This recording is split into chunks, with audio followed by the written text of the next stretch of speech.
Vamos por la parte número 27 sobre las puertas dimensionales y vamos a empezar con este apartado también extraído de esta noticia proveniente del Vaticano. La música sacra debe promover la fe y la nueva evangelización. Ya recordáis como la semana anterior estuvimos mostrando algo de ese tipo de música sacra, ¿verdad?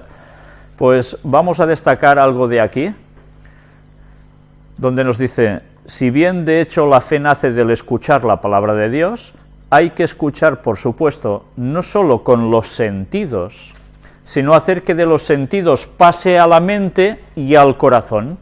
No hay duda que la música, y en particular el canto, pueden conferir a la recitación de los salmos y cánticos bíblicos mayor fuerza comunicativa. ¿Está diciendo un absurdo? Está diciendo una verdad absoluta. Este es el mecanismo que tiene prácticamente como sola y gran capacidad la música. El lenguaje hablado puede ser entendido o no, puede ser malinterpretado o no, lo que vemos también, pero lo que oímos nos llega a dar un encadenamiento que entra por los sentidos, que pasa a nuestra mente, nuestro corazón, y nos hace sentir dentro algo que realmente puede hacernos vibrar, nunca mejor dicho, hacernos vibrar en una cierta consonancia. Como el diablo sabe lo mismo que Dios utiliza la música para hacernos sentir más próximos a Él, Satanás también sabe que utilizando la música, que puede ser disfrazada de sacra, nos puede llevar a todo lo contrario, a ciertos estados mentales. Sigamos viendo qué nos dice aquí. El testimonio de San Agustín, que en ese momento era profesor en Milán y buscaba a Dios, buscaba la fe. En este sentido es muy significativo. En el libro X de las Confesiones, su autobiografía, él escribe: cuando me vienen en mente las lágrimas que las canciones de la Iglesia me arrancaron a los inicios de mi fe reconquistada, y la conmoción que aún hoy me suscita no solo el canto, sino también las palabras cantadas, si cantadas con una voz clara y con la debida modulación, reconozco de nuevo la gran utilidad de esta práctica. Sabéis que San Agustín era un hombre con un gran intelecto y llega a la misma conclusión, ¿no? Con la debida modulación, ¡pam!, consigue un algo genial, ¿no? Y aquí seguimos destacando. Y aquí, queridos amigos, ustedes tienen un papel importante. Empéñense por mejorar la calidad del canto litúrgico, sin temor de recuperar y valorizar la gran tradición musical de la Iglesia, que en el canto gregoriano y la polifonía, como la que mostramos la semana anterior, tiene sus dos mayores expresiones, como afirmó el Concilio Vaticano II. Van a volver a instaurar más fuertemente el canto gregoriano y la polifonía. Ya vimos cómo a través de Hildegarda se iban a recuperar sus composiciones musicales, se iban a tocar un poco, dándole algo un poco moderno, para que llegara prácticamente a poder ser un number one, ¿no? Un número uno. Pues bien, ¿todo esto qué quiere decir? Que realmente a través de la música se pueden llegar a conceptos que pueden ayudar a las personas a ir hacia un cierto punto que a ellos les interesa. Y sigue diciendo: me gustaría hacer hincapié en que la participación activa de todo el pueblo de Dios en la liturgia no consiste solo en hablar, sino también en escuchar, acoger con los sentidos y con el espíritu la palabra. Y esto vale también para la música sacra. Ustedes que tienen el don del canto pueden hacer cantar a los corazones de mucha gente durante las celebraciones litúrgicas. Acoger con los sentidos. ¿Dios trabaja a través de los sentidos? Sí, pero Satanás también. Y como siempre, ese estrecho filo decantándose hacia un lado o hacia el otro es tan sensible, tan casi imperceptible, que con qué facilidad podemos caer en el lado oscuro. Los sentidos son la clave para todo. ¿Sabéis? Hay iglesias donde, mirad, ellos lo dicen, no consiste solo en hablar la liturgia. Yo ahora lo equipararía a lo que sucede en el mundo protestante, en definitiva, porque es donde más se está haciendo, que en las iglesias se canta mucho y se habla poco. ¿Por qué? Pues porque se cantan cierto tipo de canción que lleva a más euforia, a pasárselo bien, a que yuppie es ser cristiano, y que se crean emociones, como antes hemos visto en el testimonio que hemos leído, ¿no? Ciertos tipos de emociones que te pueden alterar realmente y que Satanás evidentemente puede aprovechar. Es triste también cuando en iglesias adventistas actualmente en muchos lugares se está cantando y cantando y cantando y cantando y dale a la canción, y de hablar de la palabra de Dios se habla muy poco. Lo adecuado es encontrar un equilibrio, como siempre. Todo tiene su lugar, pero en equilibrio. Y eso hay que ir con mucho cuidado, porque el tema de los sentidos y las emociones se está trabajando para hacernos sentir que estamos cerca de Dios, solo cantando y cantando y cantando, pero luego estamos vacíos de contenido. ¿El mensaje se puede llevar cantado? Sí, es cierto, pero hay cosas que nos tienen que además ayudar a una reflexión total, y es con estudio, y eso se hace en silencio o hablándolo. Una cosa no debe dejar de banda la otra, todo equilibrado, pero ya veis, Satanás conoce muy bien también cómo funcionan nuestras mentes. Y vamos a seguir con esas citas de Elena White, que hoy no leeremos muchas, el tiempo se nos ha echado encima, pero que nos van a seguir dando constancia de lo que hemos venido mostrando, y están extraídas del ministerio médico. Cuando finalicemos estas citas, vamos a presentar lo que os he dicho antes, que creo que nadie se quede indiferente cuando lo vea. Predicad la palabra. Yo diría a los que sostienen conceptos contrarios a esta clara enunciación de Cristo: en tales asuntos el silencio es elocuencia. Es presunción dar cabida a suposiciones y teorías en relación a temas que Dios no nos ha dado a conocer en su palabra. No necesitamos entrar en especulación acerca de nuestro estado futuro. A mis hermanos ministros digo: predicad la palabra, hacedlo a tiempo y fuera de tiempo. No coloquéis en el fundamento heno, paja y hojarasca, vuestras propias invenciones y especulaciones que no benefician a nadie. Cristo no ocultó verdades esenciales para nuestra salvación. Las cosas que están reveladas son para nosotros y para nuestros hijos, pero no debemos permitir que nuestra imaginación establezca doctrinas referentes a lo que no se nos ha revelado. El Señor ha hecho toda provisión para nuestra felicidad en la vida futura, pero no ha hecho revelaciones concernientes a estos planes, y no debemos especular acerca de ellos, ni debemos medir las condiciones de la vida futura por las condiciones de esta vida. Tantas veces, imaginamos esta sociedad, es así, el cielo y la tierra nueva después serán igual, pero todo en súper bien. No, el esquema va a cambiar radicalmente, será otra situación, pero como no lo sabemos cómo va a ser, pues ahí nos quedamos y no le demos vueltas. Se me reveló que usted está en grave peligro. Satanás va tras sus huellas, y a veces le ha susurrado fábulas placenteras y le ha mostrado cuadros encantadores de una a quien él sugiere como una compañera más idónea para usted que la esposa de su juventud, la madre de sus hijos. Satanás está obrando sigilosa e incansablemente para derrumbarlo por medio de sus tentaciones especiosas. Él está decidido a hacerse su maestro, y usted necesita colocarse ahora donde pueda obtener fortaleza para resistirle. Él se propone entramparlo en las redes del espiritismo y espera separar sus afectos de su esposa y fijarlos en otra mujer. Él desea que su mente se absorba en esta mujer hasta que por medio del afecto impío ella llegue a ser su Dios. Sí. Esto que veis aquí es algo que nos debería hacer pensar, lo leímos ya la anterior vez, porque quiero que os deis cuenta de algo muy importante.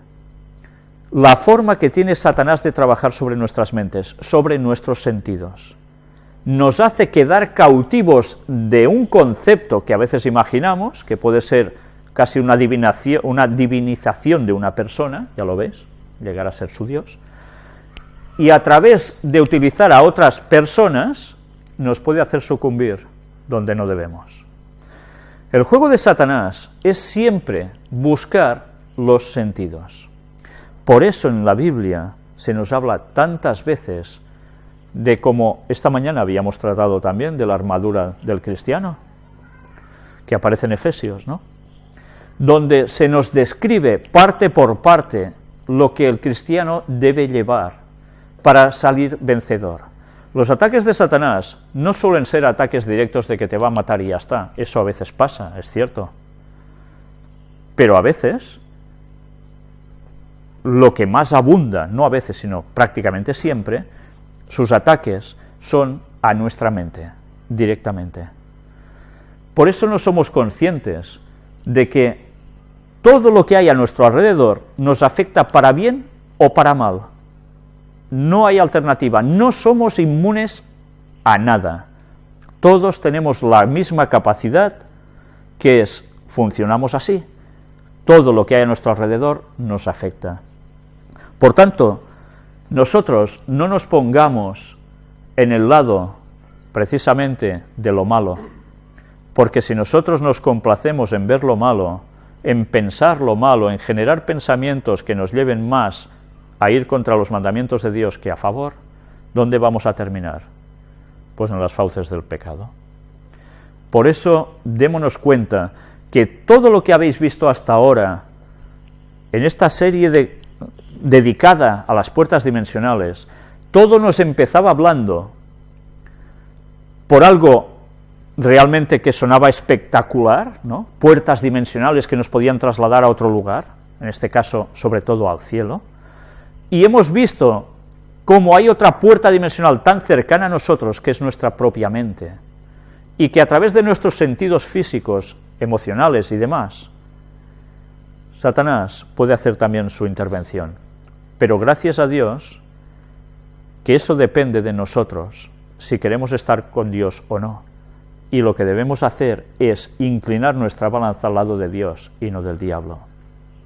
¿Por qué os digo todo esto? Bien, aquí la lectura va siguiendo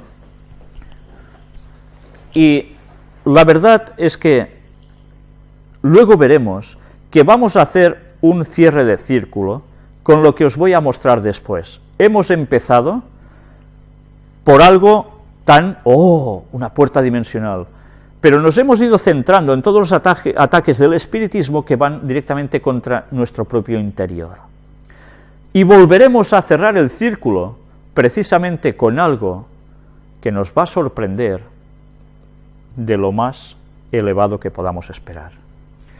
Pero antes, quiero que veamos, bueno, aquí tenéis toda esta lectura, que si no recuerdo mal, es lo que hicimos el otro día.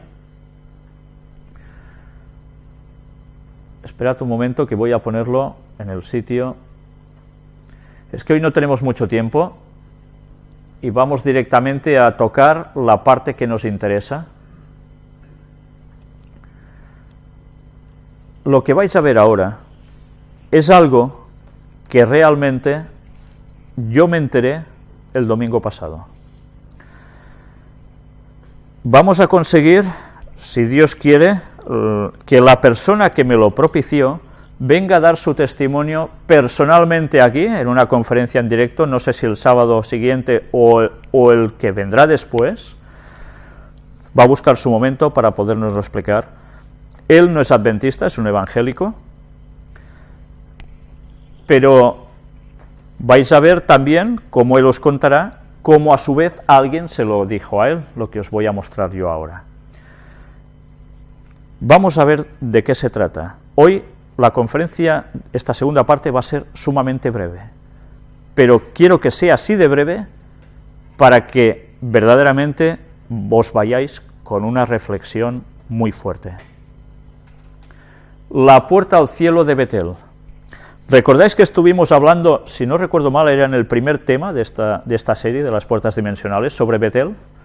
¿Qué es lo que nos motivó a encontrar, gracias a Dios, que realmente en la Biblia se hablaba de puertas dimensionales? Y recordamos el texto donde aparece en Génesis, creo que es el capítulo 30, si no recuerdo mal, cuando Jacob, que luego pasa a ser Israel, va a un cierto lugar y allí en un sueño ve una escalera que se une la tierra con el cielo, por donde suben y descienden los ángeles de Dios. Y él se despierta sobresaltado y dice: ciertamente esto es casa de Dios y puerta del cielo. Y coge una piedra que había sido su cabecera, su almohada por esa noche, la unge con aceite y la llama Bet-El, casa de Dios. Ahora que hemos recordado esto, vamos a hablar en unos datos recopilados de lo que es Bet-El en Wikipedia, pero que es interesante para que os deis cuenta de lo que vais a ver después. Bet-El en hebreo significa casa de Dios, es el nombre de una ciudad cananea de la antigua región de Samaria, situada en el centro de la tierra de Canaán, que era la tierra prometida, al noroeste de ahí por el camino para Siquem, a 30 kilómetros al sur de Silo y a unos 16 kilómetros al norte de Jerusalén. Bet-El es la segunda ciudad más mencionada en la Biblia. Curioso, ¿eh? En este lugar fue donde Abraham construyó su altar cuando llegó por primera vez a Canaán. En este lugar. Allí Jacob vio en visión una escalera cuyo extremo tocaba al cielo y los ángeles subían y bajaban. Por esta razón Jacob tuvo miedo y dijo: «¡Cuán terrible es este lugar! No es otra cosa que casa de Dios y puerta del cielo». Y llamó Bet-El al lugar que era conocido como Liz o Luz. Bet-El también era un santuario en los días del profeta Samuel, quien allí juzgaba al pueblo. Desde allí lo juzgaba. Y fue el lugar donde fue sepultada Débora, la nodriza de Rebeca, esposa de Isaac. Bet-El fue el lugar de nacimiento de Hiel, quien trató de reedificar la ciudad de Jericó. Cuando Bet-El aún no pertenecía al pueblo de Israel, Josué debió batallar contra el rey de Bet-El y otros reyes y los venció. Cuando el pueblo de Israel había tomado posesión de la tierra prometida, en la repartición por tribus fue asignada la tribu de Benjamín, pero en tiempos posteriores perteneció a la tribu de Judá. ¿Quién surgió de la tribu de Judá? ¿Lo recordáis? Jesús, el Mesías.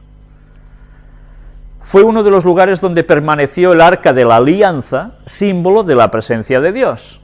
Estaba puesta allí durante un tiempo. En Bet-El el profeta Samuel juzgaba al pueblo. Después de la división del reino de Israel, Jeroboam I, rey de Israel, mandó erguir un becerro de oro en Bet-El, que fue destruido por Josías, rey de Judá, muchos años después. Mirad cómo en un lugar donde había algo tan emblemático como había sido hasta el Arca de la Alianza, tan emblemático por toda la otra anterior historia, llega a erigirse un becerro de oro. Algo que era el símbolo, precisamente, que ya lo vimos en anteriores veces, de lo que terminaba siendo el culto de adoración a Satanás. Justo en ese lugar. Bet-El fue también un lugar donde se agruparon algunos de los exiliados de Babilonia que regresaron a Israel en el año 537 a.C. El profeta Oseas, un siglo antes de Jeremías, se refiere a Bet-El con otro nombre, Bet-Aven, que significa casa de iniquidad, casa de la nada, casa de vanidad, casa de nulidad, esto es, de los ídolos. Ya veis cómo se había girado. Un lugar que era casa de Dios pasa a ser casa de todo lo contrario. En Amós, el sacerdote Amasías dice al profeta Amós que huya a Judá y no profetice más en Bet-El porque es santuario del rey y cabecera del reino. El profeta Jeremías afirma que la casa de Israel se envergonzó de Bet-El debido a su idolatría y específicamente al culto al becerro de oro. ¿Cuántas veces hemos dicho que Satanás siempre copia lo de Dios, lo plagia e intenta suplantar lo de Dios? ¿Por qué os digo esto? Pronto lo entenderéis. Aquí tenéis todo lo que se habla en un diccionario de wiki cristiano sobre Bet-El. Y, bueno, si queréis lo vamos a leer en un momento para recordar un poco más de cosas. Aldea cananea, originalmente llamada Luz, el nombre Bet-El le fue dado por Jacob, quien allí tuvo su sueño de la escalera celestial. Estaba al oeste de Ai, al sur de Silo, y cerca de Migmas. Abraham acampó 2 veces en Bet-El. donde construyó un altar. Cuando Jacob regresó de la casa de Labán, al llegar al lugar, siguió el ejemplo de su abuelo. Cuando los israelitas al mando de Josué invadieron el país, el pueblo de Betel ayudó al de Ai a resistirlos, pero ambas ciudades fueron conquistadas. En la división del país, Betel fue asignada a Benjamín, pero estaba en la frontera con Efraín, y los efraimitas la consideraban de ellos. Durante la guerra del Israel contra Gabá, los israelitas buscaron el consejo de Dios y le ofrecieron sacrificios en Betel. En estos versículos, la Reina Valera traduce Betel como casa de Dios, de modo que los textos se pueden entender como que hablan del tabernáculo en Silo, donde estaba el arca en ese tiempo. Pero lo que veis aquí, nunca se usa de este modo en la Biblia. Para casa de Dios se usa Bet Yahvé, Bet Elohim o Bet Bayit. El vocablo Bet siempre se refiere a la ciudad de ese nombre. Después que los filisteos destruyeron Silo, Betel fue uno de los lugares desde el cual Samuel juzgó a Israel y donde tal vez se ofrecían sacrificios. Jeroboam I estableció en Betel uno de los centros de adoración del becerro. El rey Abías de Judá ocupó temporariamente la ciudad.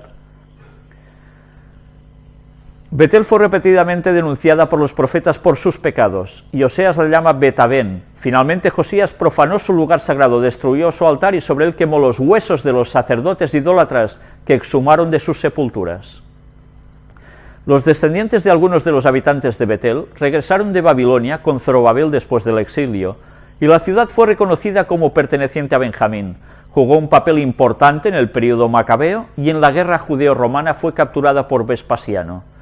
Hoy es una aldea pequeña llamada Beitín, a unos 17,5 kilómetros al norte de Jerusalén. Las excavaciones llevadas a cabo en 1927 y en 1934 por Albrecht y Kelso muestran que el sitio fue habitado desde el tercer milenio antes de Cristo y que sufrió una severa destrucción en el siglo XIII antes de Cristo. También dan evidencia de la destrucción por los asirios y en la transición entre los dominios babilónico y persa. Fue reconstruida y existía como una pequeña población en tiempos de Esdras. Durante los períodos helenístico, romano y bizantino, Betel fue una ciudad próspera. Son montañas en la frontera de Efraín. Sobre una de sus cimas se construyó la ciudad de Betel. Y ahora que ya habéis visto esto y estáis situados históricamente, vamos a ver en el mapa. Este mapa es una foto de satélite. Veis en el centro de la imagen, hacia abajo, en el tercio de abajo, hay una población aquí, es Belén, donde nació Jesús. Un poco más arriba, la capital, Jerusalén. Y 17 kilómetros al norte, precisamente está Betel. Esto lo estáis viendo, está escaneado de el mapa que este señor me mostró. Vamos a hacer un acercamiento de todo esto.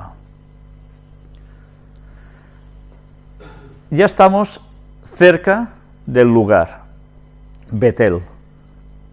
Estas casitas que veis por aquí abajo son precisamente la población actual, y lo que veis por arriba de mitad de pantalla es esa pequeña cordillera de la zona de Betel. Hasta ahora diréis, bueno, muy bonito, ¿y qué? Vamos a ir haciendo alguna aproximación más. Quiero que os fijéis sobre todo en la parte derecha del centro de esta imagen, hacia la derecha, y en la parte del cuadrante de arriba, por decir algo. Vamos a seguir avanzando, una aproximación más. Estamos ya centrados. Diréis, vale, ¿y qué? ¿Veis algo? Sí, abajo vemos unas poblaciones que tienen distintos nombres por aquí, pero me gustaría que os fijaseis, no en las casitas de abajo, sino en esta montaña, en esta cordillera que aparece aquí. ¿Veis unos ciertos sombreados entre montaña y montaña? Sí, ¿no? ¿Lo veis? Coge un color más oscuro, más intenso. Vamos a seguir avanzando. ¿Veis mejor? Entre montaña y montaña, como hay estos colores más intensos, más oscuros, con unas ciertas formas, formas de la naturaleza de la montaña, ¿verdad? No percibís nada, ¿no? Vamos a ver otra vez el mapa escaneado desde más arriba. Jerusalén a la derecha, en el mapa vamos avanzando hacia la izquierda y vemos Betel. Mirad al lado del punto rojo de Betel, donde está ubicado Betel, esas montañitas que ahora os estaba diciendo que os fijarais en ellas. Es nada, ya veis. ¿Veis unas 3 formas de montañas seguidas, casi entrelazadas entre ellas? ¿Veis esos colores oscuros que os decía entre montaña y montaña? ¿No recuerda nada esto? ¿No veis nada de extraño? ¿Sabéis algo de hebreo? A mí me hizo ese señor la misma pregunta. ¿Sabes algo de hebreo? Le dije, bueno, la verdad, había estudiado algo de hebreo hace muchos años, ya no me acuerdo prácticamente de nada, pero sí, recuerdo que las letras son muy peculiares. Y me dijo, mira esto. Pues dije, son letras hebreas. Porque, aunque no me acuerdo de cada letra, sí recuerdo la forma que tienen, más o menos. ¿Veis estos sombreados oscuros entre montaña y montaña? Pues vais a sorprenderos. Mirad bien lo que estáis viendo ahora, ¿verdad? Lo vemos una vez más. Y ahora, mirad esto. ¿Qué veis aquí? Si miráis abajo a la derecha, marcado en un recuadro en rojo, veis esas formaciones montañosas que tienen forma de letras hebreas. En el plano grande veis a Betel, marcado aquí en rojo, y eso que veis en el recuadro en rojo a la derecha, esa pequeña cordillera, es precisamente la que veis encima de estas casas en la imagen grande, con estos surcos entre montaña y montaña, que son nada más ni nada menos que, si lo volvéis a mirar en el recuadro pequeño en rojo, mirad arriba, cómo coincide con la palabra Yahvé, el nombre de Dios. Por si aún no lo veis claro, ¿lo apreciáis mejor ahora? Lo que veis a la derecha es el nombre de Dios, IHVH en hebreo. Sabéis que las consonantes no se sabe exactamente cuáles eran. Coinciden con la vista aérea de las montañas, como si estuvieran escritas con el dedo de Dios, en letras hebreas, su nombre, donde hay la casa de Dios y puerta del cielo. Y esto no lo ha hecho el hombre. Esto es algo natural. Podéis mirar todo el mapa, todo el resto del mapa donde queráis. No encontraréis otro lugar donde haya letras hebreas formado por las montañas. Podéis analizar todo ese mapa, que es muy grande, lo tengo en mi casa, y no veréis nada parecido a eso. Solo precisamente el nombre de Dios está puesto en Betel. Él me contó una experiencia que supongo que lo relatará mejor que yo ahora os lo digo así en breve. Cuando él me mostró esto, os digo mi sensación. Me quedé tan asombrado como cuando había hablado con mi hermano y con nuestro hermano de fe también, que nos ayuda en las conferencias, sobre el tema de las puertas dimensionales que bíblicamente están, precisamente basados en el texto de Jacob, luego encontramos muchos más, gracias a Dios, y que cuando me senté a poner un vídeo de Ron Wyatt, vi como él precisamente 30 años antes ya estaba hablando de eso, que había una puerta dimensional en Betel, que literalmente esa casa de Dios era puerta del cielo, con ese encuentro que él tuvo con Jesús, precisamente cuando cavaba en el Arca de la Alianza. Sinceramente me estremecí. Cuando este señor me mostró esto, sentí prácticamente lo mismo. Porque él me comentó esto a mí y yo le pude decir que esto es literalmente la puerta del cielo, desde ese lugar. Creo que fue un intercambio de información que nos dejó bastante perplejos a los dos, atónitos, alucinados, la verdad. ¿Sabéis? Cuando este señor me contó que él fue a Jerusalén, en una feria del libro, y allí un cristiano dice que a él le pasó, o le dio, creo que es este mapa que a mí me ha suministrado, y que curiosamente él quedó muy impactado por esto, y habló con un amigo suyo, judío de Barcelona, judío israelita, y además de religión judía, y que le dijo, ¿qué ves aquí? Y dice que no le respondía nada. Le volvió a decir, ¿qué ves? Seguía sin responderle nada. Y le tuvo que preguntar una tercera vez diciéndole, ¿qué ves? Y le dijo, veo el nombre de... Y se calló, porque ellos no pueden pronunciar Dios. Y era un propio judío. Él había visto claramente que esto eran las letras hebreas para el nombre de Dios, de Yahvé. ¿Qué hace el nombre de Dios justo en esas montañas? Recordad que antes os había dicho que Satanás copia todo lo de Dios. ¿Qué han hecho? Ciudades que vistas desde arriba son planos con simbología. Washington, Roma. Obeliscos que vistos desde arriba con la circunferencia, con toda su simbología, que se aprecia desde arriba, las líneas de Nazca, cuántas cosas más. Orión, las pirámides en Egipto, las pirámides que formaban en esa ciudad sumergida en las aguas en Cuba, que también lógicamente solo desde arriba ves que era Orión también. Satanás no inventa nada, plagia lo de Dios.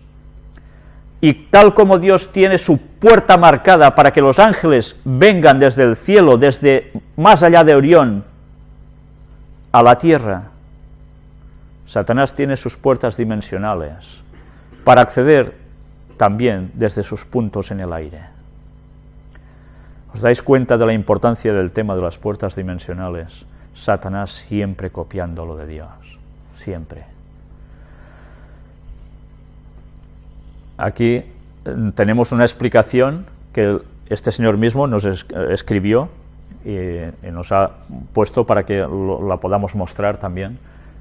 Las 4 letras juntas, YHVH, que son la cercana traslación de las 4 letras consonantes del nombre en hebreo, del nombre en mayúsculas. De acuerdo al mandato de Éxodo 27, que prohíbe tomar en vano el nombre del Señor, en la lectura de los judíos lo reemplazan habitualmente por un eufemismo, normalmente Adonai, mi Señor. Debido a que se ha utilizado predominantemente en forma escrita, se le denomina también tetragramatón, palabra de 4 letras por su grafía. En hebreo es usual también la expresión Hashem, el nombre. El nombre del Eterno es impronunciable. ¿Entendéis por qué ese señor no lo pronunciaba? Y no existe forma actualmente de conocer su articulación correcta. Y de saberla hay un mandamiento que prohíbe decir el santo nombre en vano.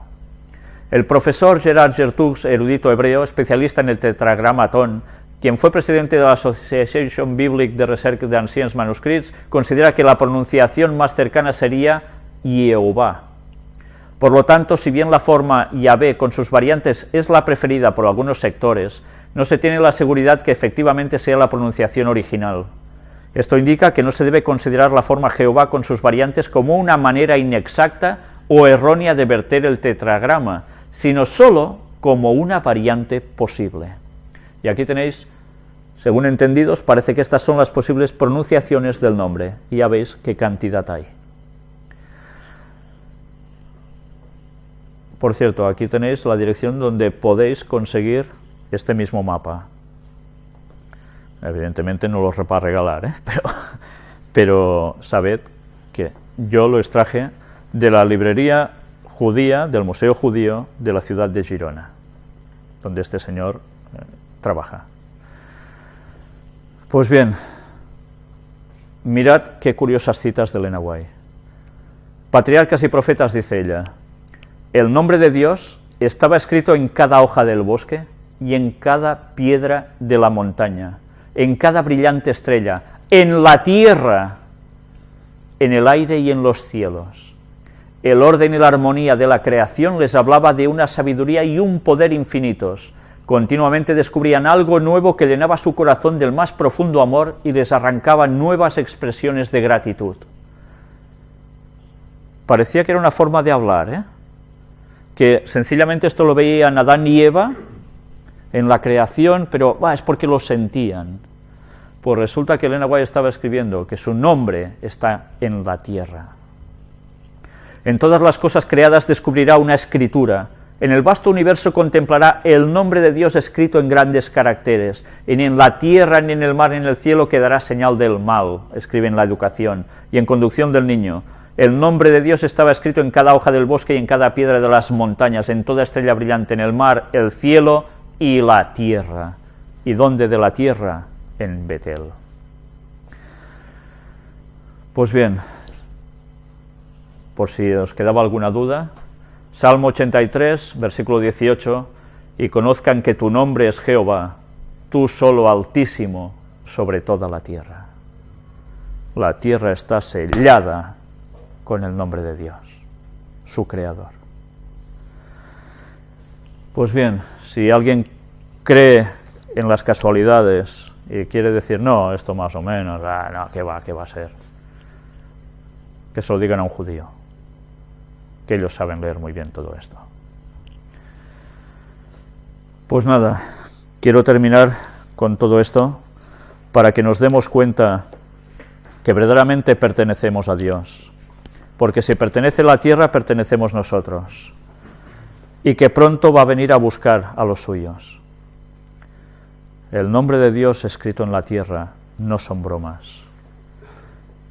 Hagamos lo posible para estar con Él en breve, porque Él dejó marcada su tierra, y aunque el diablo se haya hecho el príncipe de este mundo, no es el dueño. El Rey de Reyes es el Señor de la tierra. Pues bien, que Dios nos ayude a tener esto siempre presente y que andemos en sus caminos hasta que Él vuelva. Amén.